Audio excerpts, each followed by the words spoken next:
Today we're going to delve deep into the weird world of the superliminal mind, but in order to do that, I'm going to need your help. Alright, so here's what we're going to need to do. For the next 10 to 15 seconds, I need you to focus in on me, on the center of your screen. This is of the utmost importance. Don't even blink. Ready?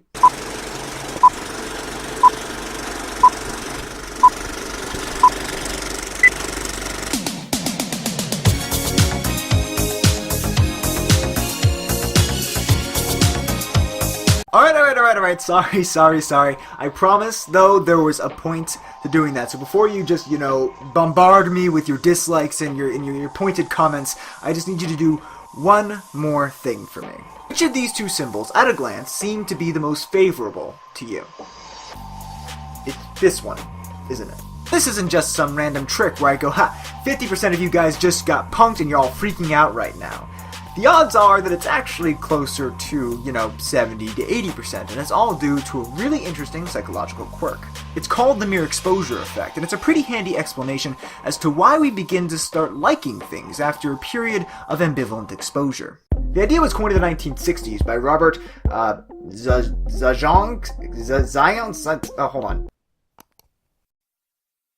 Zions. Really? Alright then. What his work and several subsequent papers posit is that simply being exposed to an item, a song, or idea is often sufficient enough to make you like it, or at the very least, to prefer it over other alternatives. Zions experimentally verified the phenomenon by exposing characters to a group of participants and then pairing said symbols with other unknown ones. Even when participants couldn't remember the original symbols, they almost universally preferred it over the unknown stimuli.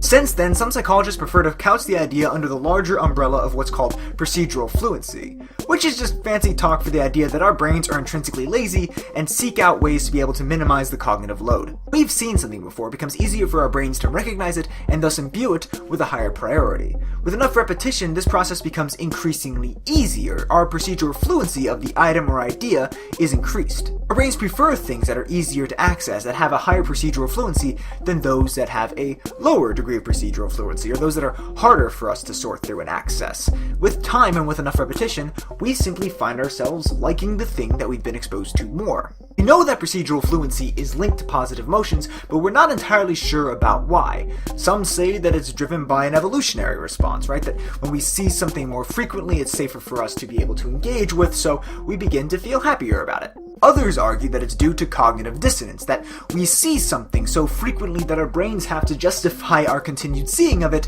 by saying that, we have to like it. Such is the case for why a whole generation of people convince themselves that Never Gonna Give You Up is something that they actually enjoy listening to, because we've just been rickrolled so many times that our brain tells us that that has to be the case. See, I told you there was a reason why I included that song in there.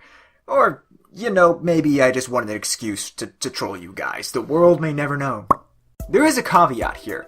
You need to go into that initial exposure either feeling neutral towards the object or idea, or at least have some small kernel of positivity towards it. Studies show that if people naturally feel against something that they're exposed to more frequently, that it can actually increase the amount of disapprobation that they feel towards it. Now that's all well and good, but you may be wondering how I knew that you preferred this symbol over the alternative. Considering that we're talking about the idea of mere exposure, it's pretty obvious that you were exposed to this symbol at some point in the video. The question, though, is when? The answer to that is at the very beginning of the video. This is the exact clip I showed at the intro, sans the rickroll for our mutual benefit. It was here that you were exposed to this particular symbol, but if you blink, you'll miss it. Right there, freeze! Shown for the mere fraction of an instant. The symbol on the left. And here's where we segue into the potentially creepy and ethically questionable aspects of this effect.